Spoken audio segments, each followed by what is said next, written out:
Matius 2. Orang-orang Majus dari timur. Sesudah Yesus dilahirkan di Betlehem di tanah Yudea pada zaman Raja Herodes, datanglah orang-orang Majus dari timur ke Yerusalem dan bertanya-tanya, "Di manakah dia, raja orang Yahudi yang baru dilahirkan itu? Kami telah melihat bintangnya di timur dan kami datang untuk menyembah dia." Ketika Raja Herodes mendengar hal itu, terkejutlah ia beserta seluruh Yerusalem. Maka dikumpulkannya semua imam kepala dan ahli Taurat bangsa Yahudi. Lalu dimintanya keterangan dari mereka, di mana Mesias akan dilahirkan.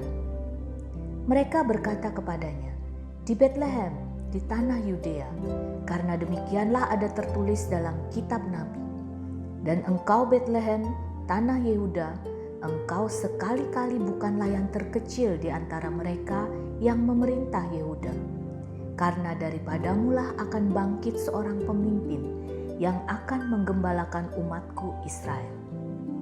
Lalu dengan diam-diam Herodes memanggil orang-orang Majus itu dan dengan teliti bertanya kepada mereka bila mana bintang itu nampak.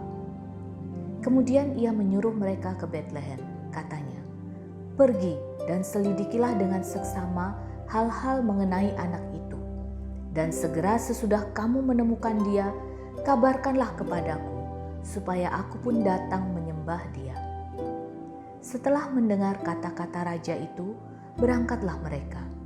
Dan lihatlah, bintang yang mereka lihat di timur itu mendahului mereka, hingga tiba dan berhenti di atas tempat di mana anak itu berada. Ketika mereka melihat bintang itu, sangat bersukacitalah mereka. Maka masuklah mereka ke dalam rumah itu dan melihat anak itu bersama Maria ibunya, lalu sujud menyembah dia.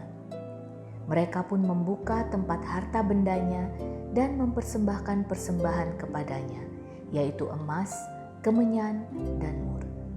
Dan karena diperingatkan dalam mimpi supaya jangan kembali ke Herodes, maka pulanglah mereka ke negerinya melalui jalan lain. Penyingkiran ke Mesir. Setelah orang-orang Majus itu berangkat, nampaklah malaikat Tuhan kepada Yusuf dalam mimpi dan berkata, "Bangunlah, ambillah anak itu serta ibunya, larilah ke Mesir, dan tinggallah di sana sampai aku berfirman kepadamu, karena Herodes akan mencari anak itu untuk membunuh dia."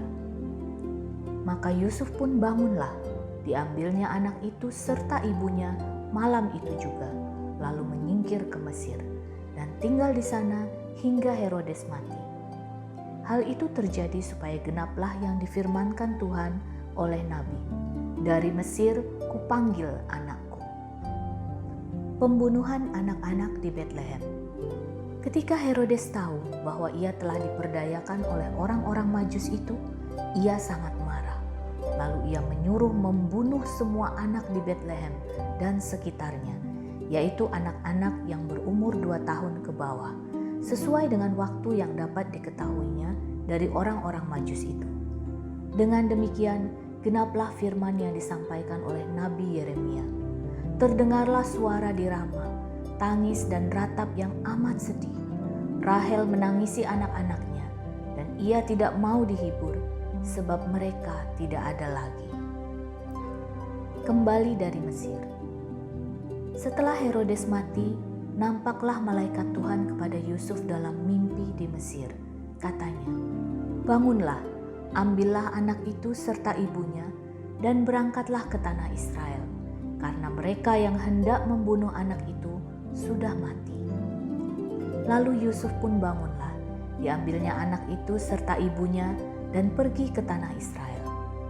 Tetapi setelah didengarnya bahwa Arkelaus menjadi raja di Yudea menggantikan Herodes ayahnya, ia takut ke sana. Karena dinasehati dalam mimpi, pergilah Yusuf ke daerah Galilea. Setibanya di sana, ia pun tinggal di sebuah kota yang bernama Nazaret. Hal itu terjadi supaya genaplah firman yang disampaikan oleh nabi-nabi, bahwa ia akan disebut orang Nazaret.